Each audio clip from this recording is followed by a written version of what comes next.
the unseen world. That was the name of it. And the idea being that there is a world out there that we cannot communicate with, we can't see, we can't touch, we can't feel. And a lot of the evidence of that was in the scripture when it talks about what we commonly refer to as heaven and hell. So the terms in scripture are Sheol, Hades, lake of fire, Abaddon, the pit, Gehenna, the abyss, Tartarus, and hell. That's the bad news part of it. The good news part of it is it's also refers to Paradisio, bosom of Abraham, third heaven, and New Jerusalem. Are these terms familiar to you guys? No. Somewhat. No? I've heard of some of them, but I've never heard of Abaddon or Abaddon? Gehenna. No? Abaddon or Gehenna. And I'm not sure I've heard of Tartarus either. Yeah, you're not different. That's pretty much what everybody usually says. So let's get into it. First of all, Sheol and Hades are the same place. One is the Hebrew and the other is the Greek. So it's obviously the Old Testament and the New Testament. Sheol and Hades refer to a place where the righteous and the unrighteous go. Now this is Old Testament now, okay?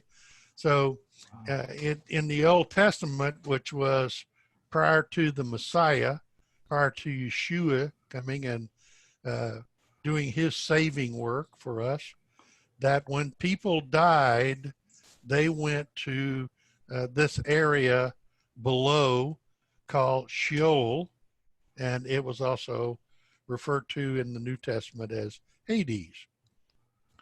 Now there are yeah. I'm sorry to interrupt, but is this where the Catholic faith gets their idea of purgatory? No. From a place where the righteous and the unrighteous go? No. Okay. No, I'll get into that one for you. That's a different thing. Okay, okay. This is Old Testament Jew. Yeah, when the Old Testament Jew, when they talked about death, they expected to go there. Okay, so this is where the righteous and the unrighteous, because there's compartments there, and there's the scripture you can look up. It was a more dreadful place for the unbeliever, obviously. Different compartments and levels. The direction of the place was always referred to as downward, and it's a place of consciousness. Some people's concept and some of the Old Testament Jews' concepts was that there was soul sleep. You may have heard that term before. That you would not be aware of where you were. It was not removed from God's jurisdiction, and it was a temporary place, not an eternal place. Hades in the New Testament is the same as Sheol in the Old Testament, the place for the righteous and the unrighteous. It has two main compartments as Hades. Hades proper and Abraham's bosom.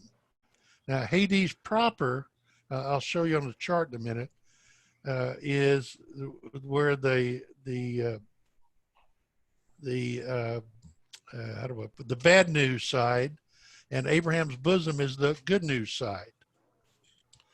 Although both believers and unbelievers were there, it was especially severe for unbelievers. Same thing, Hades was downward, temporary, place of consciousness. Okay?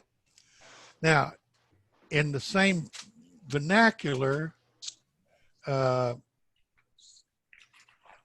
the same vernacular, Abaddon, it was a term that was also used. It's a word, Hebrew word that means destruction. It's also found interestingly enough, in the Bible as the name of the demon who holds the key to hell. Okay. And it's paralleled with Sheol in 3 of the 7 usage of it. It's only, the only talk about it or mention of it is in a negative fashion. And it's the Hebrew name for the unrighteous side. The pit is the name for the unrighteous portion with Sheol or Hades also. And it's a negative term. It's an Old Testament term. And it's the name that refers to the unseen world from the standpoint of punishment is concerned. Yeah, just hang on and I'll get, I'm just going through the terms. Then I got a chart I'll show you that hopefully will help you correct it. Also, the term abyss is rooted in the concept of the netherworld or a bottomless area. It has 9 passages in the New Testament. It's a Greek word. And it is never associated with human beings. See, in the Old Testament and in the vernacular of Hades and Sheol, there are actually 3 compartments. Okay, and the abyss is one, Tartarus is another, and I'll talk about the other in a minute. Now, Tartarus, which you have not heard of, is the Greek term. It's mentioned in 2 Peter 2:4. It's mentioned also in Jude 6-7, and it is about Genesis 6. And Tartarus is the place where angels that were in the time of Noah, that's where they go. There's a special place for them because there was a special sin for them. And that special sin for them was the sin of breeding, marrying and breeding with women and trying to pollute the bloodline to screw up the Messiah bloodline that was to come. So this was Satan's attempt and effort. The fallen angels took human bodies and they mated with the women, and the children that were born for them were very large, muscular people who physically dominated in that time. So these guys are one of the reasons why Noah's ark and flood came about. It was to remove them from the face of the earth and begin again with righteous people. Okay? All right, now this hopefully will help you. This is a chart. It lays out on the left side is the unrighteous, and on the right side would be the righteous. Now, keep in mind this, okay? There. First of all, there is no word for in the Hebrew or the Greek for hell.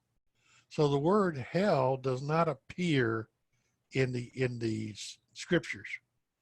It is referred to in these terms that I've got laid out for you, Sheol and Hades to begin with, which is the general term for what we refer to as hell. And on the unrighteous side, there's Abaddon and the pit.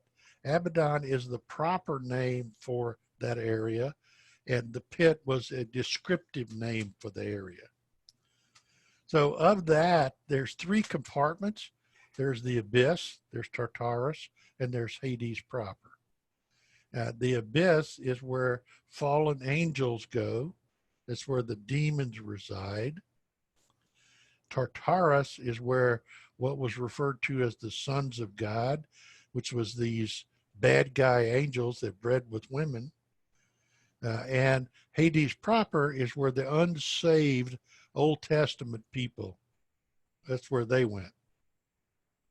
And it was used in the descriptions of that they were shades. That means they were shadows. So there was no physical body there. These are all spirits, right? On the positive side of it is what was referred to as paradisio, or Abraham's bosom.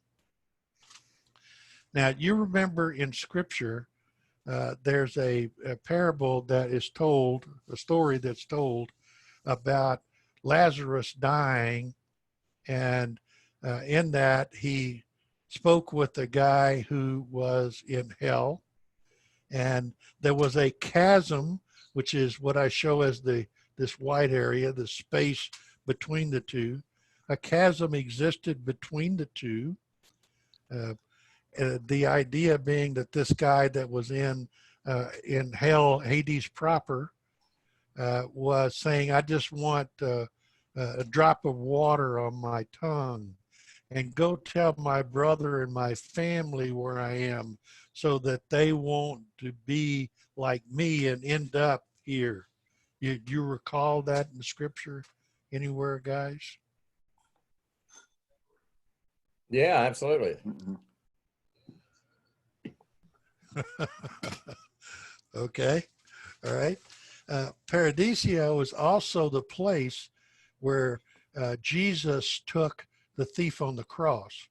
He said, today you will be with me in paradise. This is what he was referring to. Do you recall that? Yep. Yep. Okay. All right. And now, before I move on from this slide, this is the way it was set up between Adam and Jesus' ascension. This is how the righteous and the unrighteous were dealt with. Now, Norris, back to your comment. Nowhere in here do you see any opportunity or any reference to purgatory, right? Right. Right. Okay. All right. Yeah. Did you have a question? You had your hand up. Yeah. Was this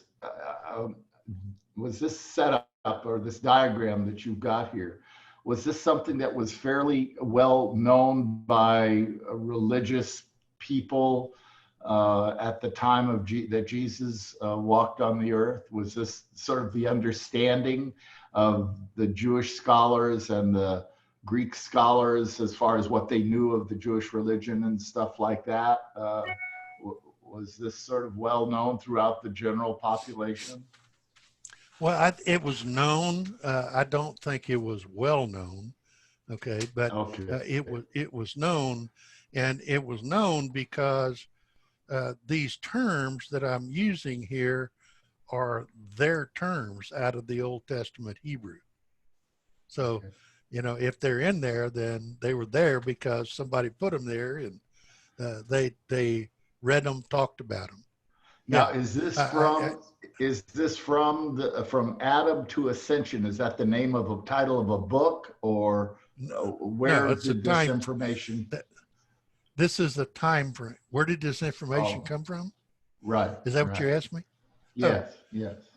Let me go back, and you see all these scriptures that I've got in there for your references. Okay. You see you all put those? this together, huh? Yeah, yeah. Wow. I'm But you impressed. see these scriptures here. You can go look them up. Hey, test me, check it out, man. Don't trust me. No, I will. I intend to. I think this is incredible. I mean, they're all there. So here's the thing about it. You can believe this. I am not smart enough to make this stuff up. Okay. Right. So you don't have to worry about it coming from me. Right. I'm a detective of going through the Bible. That's where I get this information. Okay, so this is the time frame of this existing. See, the reason why I'm telling you this is because the paradise and the Abraham's bosom, that no longer exists. That's not there anymore. And the reason it's not there anymore is that the Old Testament saints, those who were deemed as righteous, they were not destined for punishment. They were not destined to be sent to Abaddon or the pit. So there had to be an area for them to go to. They were not allowed in heaven because the price, the redemption for the sin had not happened. So this had to be a temporary place until the Messiah came and died on the cross, paid the price. At that time, heavens opened up, and we as saints now benefit from that because absent the body, present with the Lord. So we go directly to heaven. But in the meantime, there had to been a holding area waiting for the Messiah to come. Now, in the scripture also, it tells you that Jesus, during the 3-day period where his body was in the grave, that his spirit, it describes it as going to hell or Hades. Well, this is where he went. He went to Abraham's bosom. And he went there, obviously, to take the thief on the cross with him. But he went there. It tells you that, and the term is that he preached to the captives. These were people that were being held there because they were waiting for the Messiah to come. And he was making that announcement to them that it was time for them to be going to heaven and be in a more permanent environment. Now, the irony of this is, and the parable that we see, or the story we see in the New Testament about Lazarus being in this area, is that they could hear and see across this gulf, but they couldn't cross that gulf. They couldn't pass the impassable gulf. So all the people and the demons and the unsaved that were in the pit and the Abaddon, they would hear Jesus speaking to these people in Paradiso, in Abraham's bosom, therefore further tormenting them that he truly was who he said he was, and that they've lost out on that. Question. Yeah. Okay. I maybe I wasn't listening, but when Jesus died on the cross and told the thief that you will today you will be with me in paradise, you're saying that this was Abraham's bosom that he was claiming that's where the thief was going to go, correct? In other words, he was going to be with Jesus in heaven. But the time before he was resurrected, where was Jesus on this chart?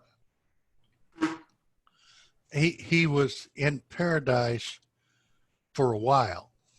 How long, I don't know. So he wasn't in Hades proper for the 3 days. No. Wow. I don't know about anybody else, but I'm amazed. Well, listen up. You see that up here where it says Hades and Sheol? Right. That's a general term for all of that. You get it?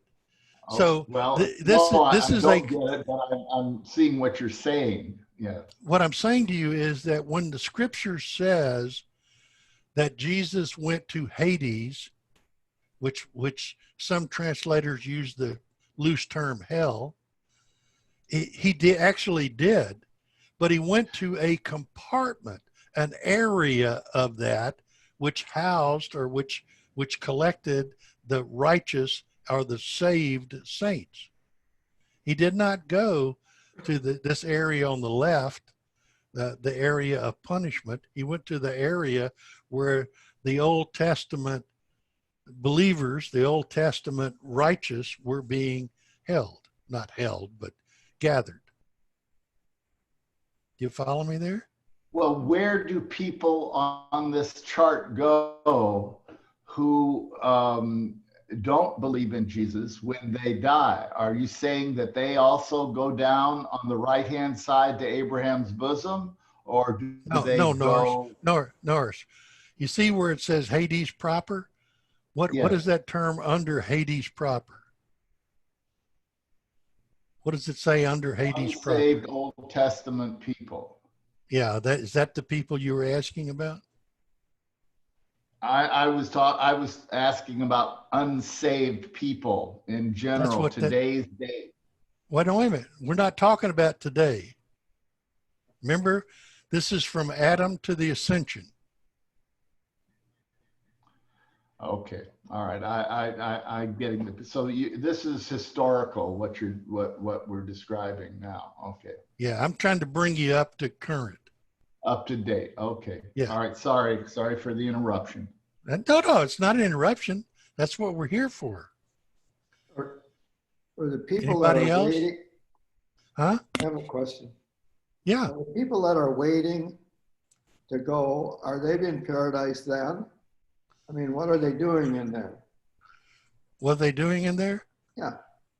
I have no idea what they were doing in there. Well, I wonder if they were in paradise then. The term was paradise. It was let's just phrase it as a happy place, but it did not have the presence of God. That's the difference between here and heaven. God was in heaven. Yeah. Right? And the reasons why they were not allowed into the presence of God is because of sin. Right. The redeeming price for sin had not been paid yet. So when Jesus came and Jesus died on the cross, right, that was paying the price for them. Mm-hmm. But what it lacked was a formal declaration of acceptability by the Father before they were able to be released. All right. So Jesus went down to tell them that they were going to be released. And they do get released. And when he ascends into heaven, he takes them with him. Mm-hmm. So when he takes them with him, that cleans out that entire place. So there were no more people in paradise, in Abraham's bosom. So since there was no people in there and there was nobody going to be further sent there, then it ceased to exist because everybody went to heaven. Jesus had paid the price. They were now in heaven and they were with him and they were not going to be separated from him. So Abraham's bosom ceased to exist. Dan? Yeah. During the rapture, Yeah. I thought that during the rapture that the Old Testament saints were the first to rise. Am I wrong? Okay, wait a minute. Wait a minute. Listen to me. This is their spirit. That has nothing to do with their bodies, okay? Okay. These are all spirits right here. Gotcha. That makes sense. Okay. What's going to happen is that as I go through, I'll show you eventually the spirits are going to be reunited with bodies. Both of them, both the unrighteous and the righteous. And what's going to happen is that the unrighteous torment will then be extended to physical punishment. Right now, the torment is spiritual. Dan, are you saying that they're going to have a new body? It's not going to be their old body that they're going to be given. It's not. Why would it not be? Oh, what about people that were burned or cremated? Oh, Okay, so what you're saying is you don't think God could recreate that body? Oh no! If well, yeah, he could. I just didn't know if that was the deal. I thought maybe we Yeah, get, they talk about a new body. you're going to get your body in a glorious state. It'd be a glorified body. You know, Jesus, when he ascended, I mean, when he uh, came out of the grave, when he rose and came out of the grave, that was his body, except it was then glorified, All which right, I got means it. means it's a little different. I mean, you know, now we're into discussion about the corpus delicti. You know, we're talking about, well, what's it happened? Jesus ate, but he didn't eat because he needed nourishment. He ate to show them evidence that was his body, because he says spirits don't eat that all. So I'm eating with you guys so you'll know that this is me. This is really me. You remember that? No, I don't remember hearing that, but I'm sure Okay. that you're correct. All right. So hell is a Teutonic root word. It means to hide or to cover. And there, as I said, there's no reference to it. It's just a colloquialism, let's put it that way, that we've learned to use over centuries of time. Okay, now here is where we're the same chart advanced one step. And the advance of one step is that the people in the Abraham's bosom are being prepared to go to heaven. Over here on the other side, this group is now being formed to eventually be thrown into the lake of fire at the final judgment after 1,000 years of messianic reign. Okay. Now we're getting to a more permanent place. And the reference in scripture, and there's the references, you can look them up yourself, is Gehenna is the term that's used, and that's a Greek word. Although the concept of Gehenna is Hebrew, the actual word that's used in scripture is Greek. And Gehenna actually comes from a Hebrew term, Gia Hinnom, which means the valley of Hinnom. There was an actual physical place outside of Jerusalem called the Valley of Hinnom, and it was the trash dump. It was the garbage dump for the city. And people would carry their garbage out there, and it would be burned up. And the way they did it was they just put it on the fire and just covered up with dirt. So you can imagine all of the people that were doing that. Over a period of time, it would be a lot of smoldering that would be going on under the dirt. It would be burning constantly. They would throw dead bodies in there. There's evidence in scripture where the sacrifices of the people in Jerusalem, they put their babies in there to sacrifice them to the idols. To give you an idea, and I've used this before, in Pennsylvania, there is a place where there were a number of coal mines that were abandoned and sealed up, and through negligence on someone's part, they ignited one of those abandoned mines, which ran to other abandoned mines. So there has been underground in Pennsylvania a fire that has been burning for 60 years. So if you can picture that, you can look that up in Google and get that in your mind. That's this place. It's a fire that never goes out. It's a worm that never dies. Dan, in Now, the Bible, yeah. when Judas gave the silver back to the Pharisees, and then they renamed that piece of property the Field of Blood. Was that referring to the same area? Because I thought that was more around a little bit more to the east or whatever it is, or south of. I don't really know. I haven't heard that, Tom. I don't know. I know that this is the valley that winds around. Yeah, I believe it is east of the city, and it winds around and ties into the west of the city. So it's a pretty large area. Yeah, yeah, and they also, but today, the valley's down there at the bottom, but just at the bottom of the valley, coming up the side of towards the Mount of Olives and all of that, is a cemetery. It's really? Filled with wow. tombs. Wow. Okay. This is also known as the eternal abode of the lost. It is referred to also as the lake of fire, and it's the same thing, and it's the permanent place for punishment. In the lake of fire, the term lake of fire only appears 4 times, and that's all in Revelation. It is referred to as the second death.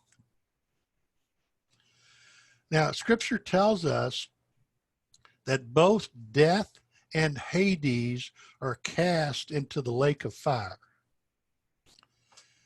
Hades being here, this section, will no longer exist, because everything that's in here and every body that's in here and every spirit that's in here will be cast into the lake of fire. So just as when everybody vacated Abraham's bosom and went to heaven, when all of these are vacated and they go to the lake of fire, it no longer will exist. So Norris, this is your temporary holding area going to the permanent area, which is this area, which is the lake of fire in Gehenna. Okay. And again, we're just talking about now the time period up until Jesus' ascension. And I know you covered this, but it just didn't stick. Where are the Old Testament saints now? They're in heaven. Okay. All right. Okay. Now this diagram is from the ascension to eternity. Okay. Got it. Right? Got it. So what happens is the Old Testament saints at the ascension of Jesus went to heaven, and they come back with Jesus's return. And Jesus will be here for 1,000 years. And at the end of that 1,000 years, everyone on the righteous side will go to New Jerusalem, which is heaven on earth. Everybody on the left side will be judged, and they'll be sent to the lake of fire. So the difference between, I guess, right now, those that are in hell are suffering spiritual torment, and the difference between then and when Jesus returns is that those that are again in hell will be experiencing both spiritual and physical torment because they will have new bodies. Is that right? No. The people with bodies will be the people that's on the right side during the Messianic kingdom. The people on the left side are still spirits. And when they're judged, they and their bodies will be cast into the lake of fire. At the end of 1,000 years. Yes. Correct. Okay. So at that time, they will be merged and will experience physical pain, physical torment, as well as spiritual torment. So, what this tells me is, man, I don't want anybody going to hell. I mean, think about that. That's forever. when your body joins up with you, I mean, there is no reprieve. So again, I'm sorry I'm being so dense, but so you're saying that people who have died and gone to hell because they did not believe in Jesus, people who die today, COVID, they don't believe in Jesus, they go to hell, their spirits are tormented now. Yes. But at some time in the future, or they're going to get a body back. Yes. And that body and that spirit are going to experience even more torment than they're experiencing now, because it's going to be cast into the lake of fire. Is that Correct. right or not? Yeah. No. Okay. All right. Thanks.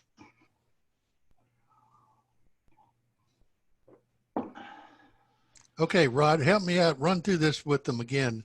Tell them again for me, will you? You got the voice. Yeah.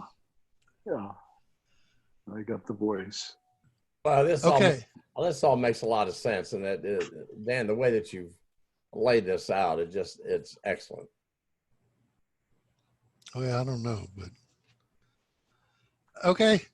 So this is an explanation of Abraham's bosom. You're going to get this. I'm going to send this to you guys, all this anyway. So this will explain to you the righteous side. The key is the Messianic kingdom, 1,000 years. And then we end up in New Jerusalem. Okay. So what do you know? I got a question. Yeah. In the heaven part, Frank sent us the access to the your PowerPoint yesterday. Okay. And when you finished up your podcast, which is basically where we are today, the one question that came out was in heaven, where there's 3 heavens. The first heaven is the atmosphere where birds fly. Second is heaven is space, where the sun, moon, and stars are said to be located. Right. Both are part of the visible world. And the third heaven is a part unseen, invisible world, is where God dwells, and that's the heaven that we will be at before we come back to earth, the new earth, or the new Jerusalem, correct? Yes, sir. I don't understand the concept of the first and the second heaven. I've never heard that before. Those are referred to a number of times in the Bible, in the Old Testament. That was the references that they made about creation, and the idea was to separate those areas. If you recall, now think about this for a minute. They talk about heaven being up there, and they talked about hell, Abaddon, the pit, being down there.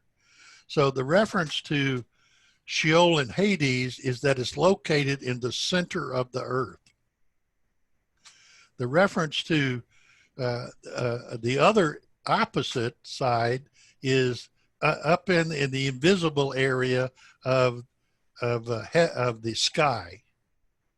So in the beginning, they could say, well, in their discussions and philosophical debates, they would be able to see the birds flying around, and they'd say, okay, well, that's one area, but I see the birds, I see the cloud, but I don't see God.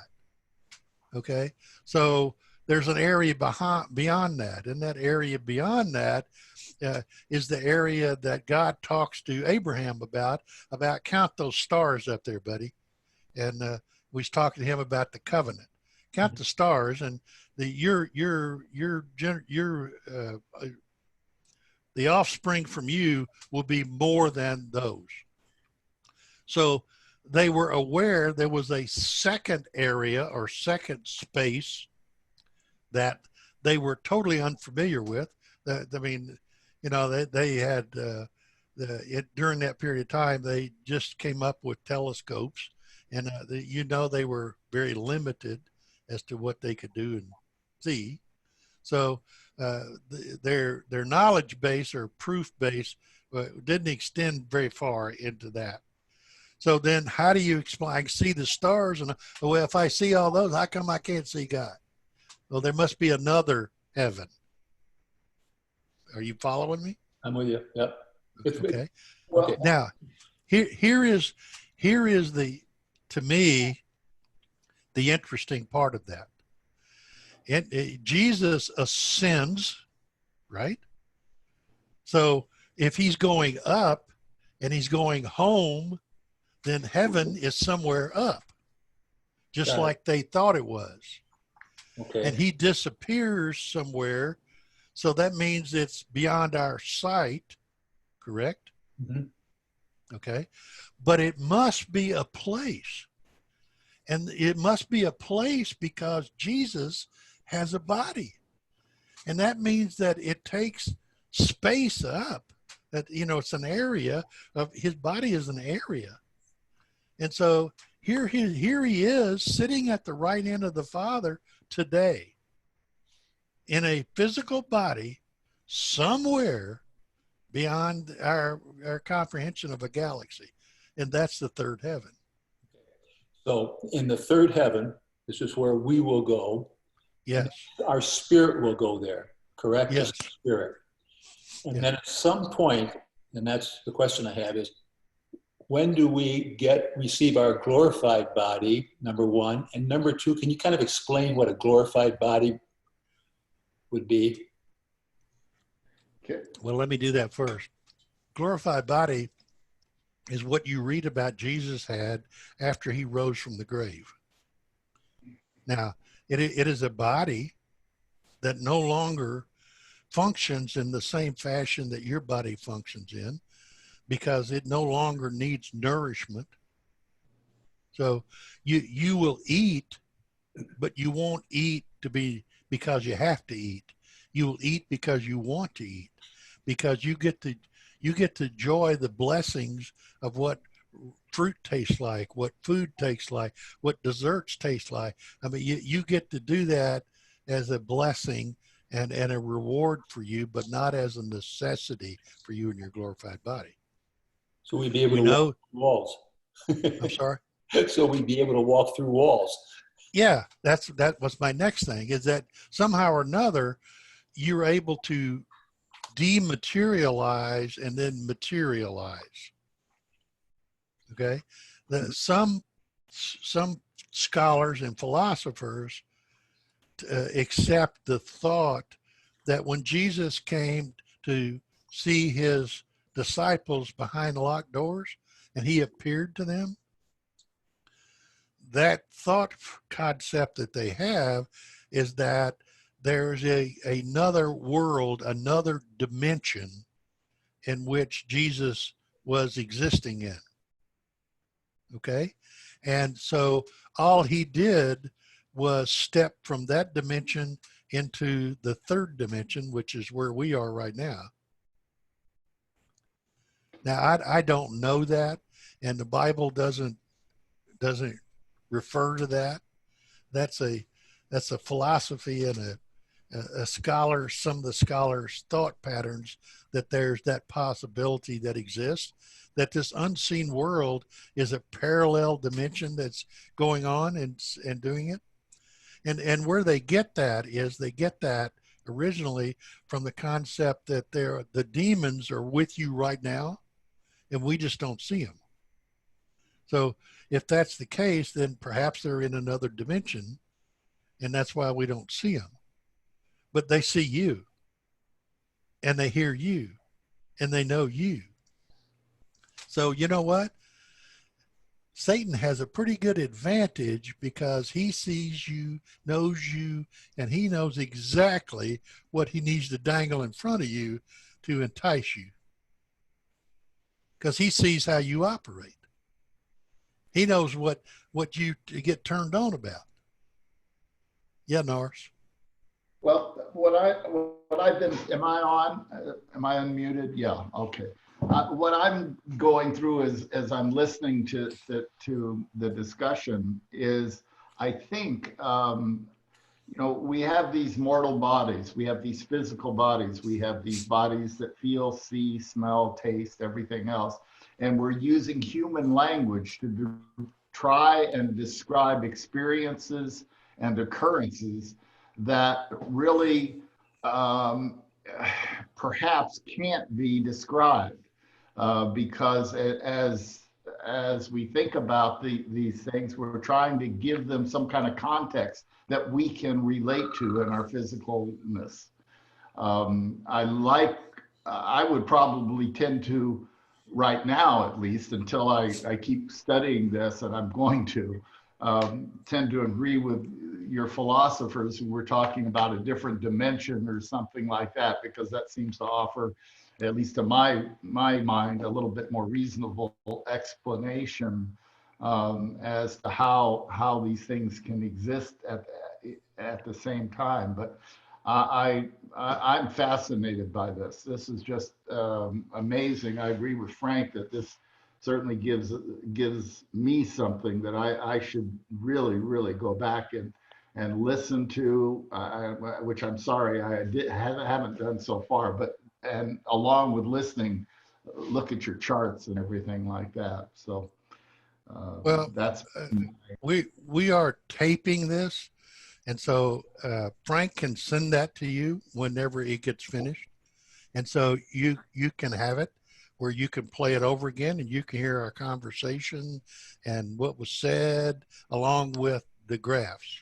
So would that help you? You mean you're taping my stupid comments? Thanks, Frank. Oh, you're welcome. My agent is going to send you a release to sign. Morris, would you prefer that we edit you out? No. Put you in a different dimension. Norris, I don't want to. Norris, I don't want to edit you out. You're the reason why I'm able to sell these things and make money, man. Is that everybody gets to see your picture and hear you. Excellent, and I'm glad to contribute. Thanks for being a good team member. Tom, let's go back to you and your question. I didn't forget it. Did I answer the first part of your question? Yes, you did. Thank you. Yep. Okay, so you kind of get the concept, that there is, and it's just a question of your preference as to where you think it's placed, right? Okay. Now, I'll be honest with you, I've forgotten the second part of your question. Second part is, at what point do we receive our glorified body? Oh, okay. Yeah, good. Okay, so here is, now you're getting into an area of great discussion, okay? Because now you're getting into eschatology and end times.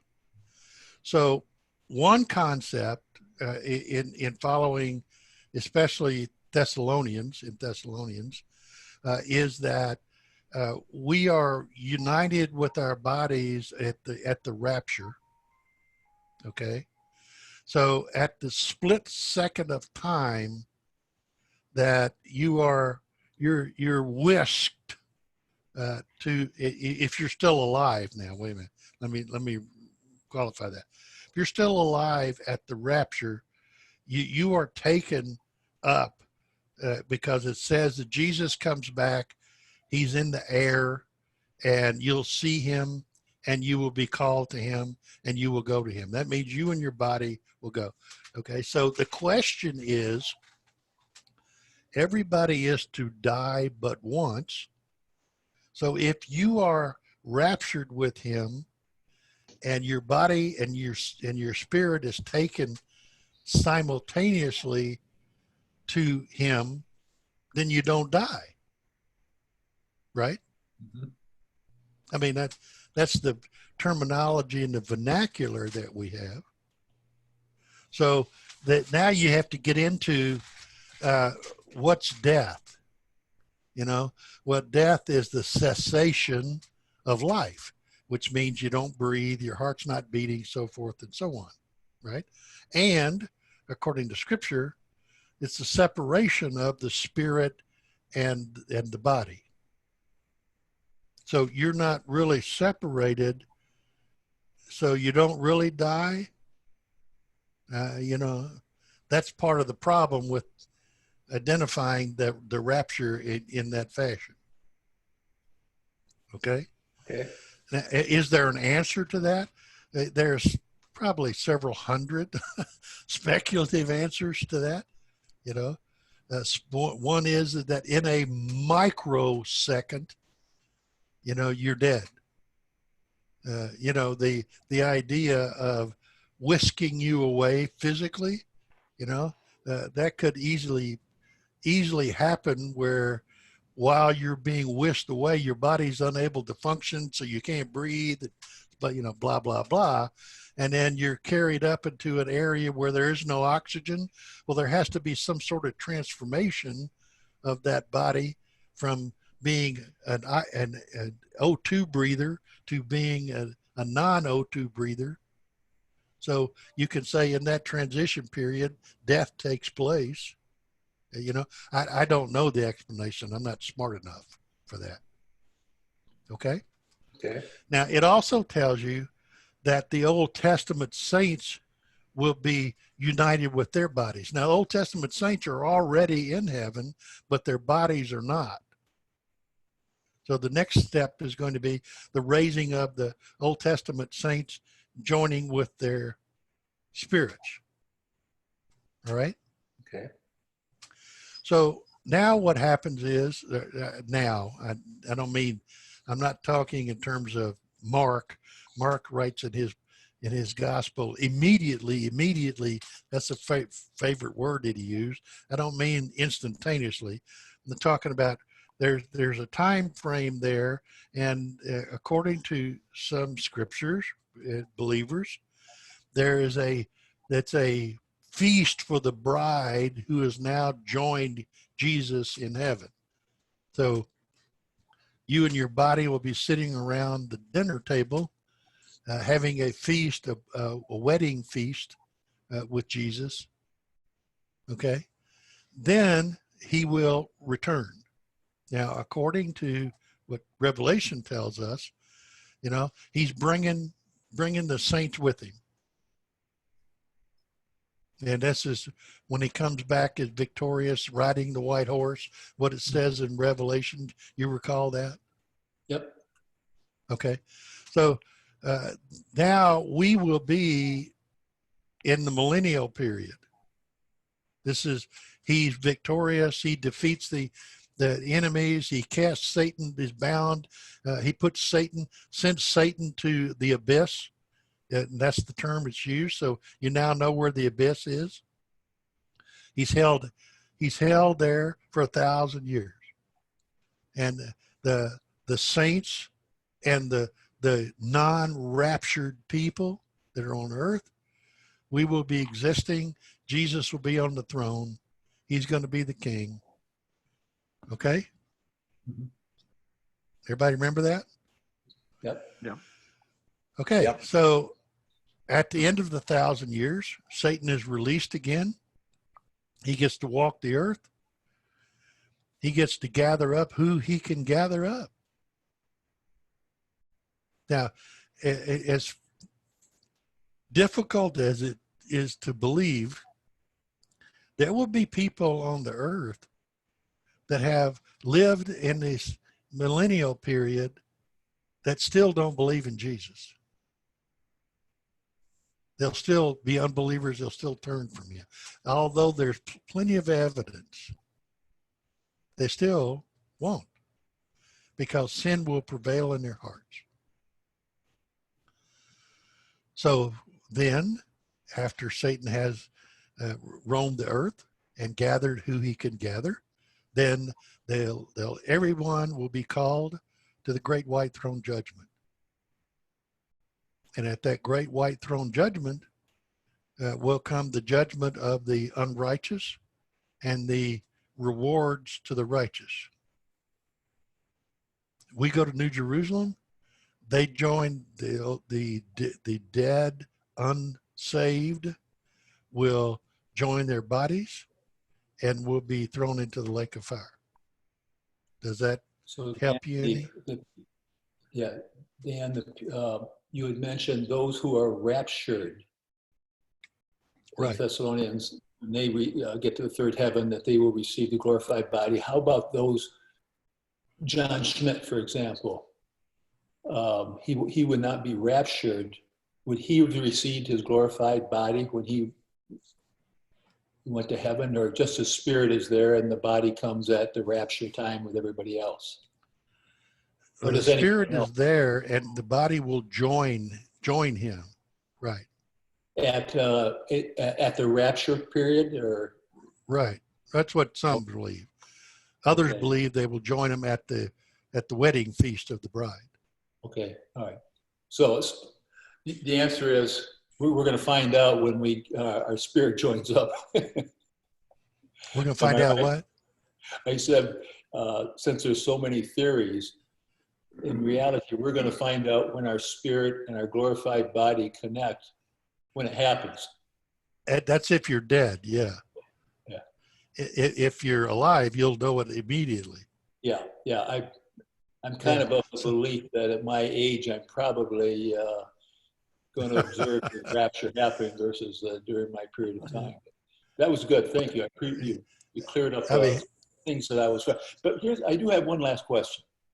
Enoch and Elijah did not die.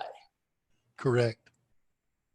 So does that justify the theory in Thessalonica that it might be an instant? No, actually, Jesus and I agree on this. Okay.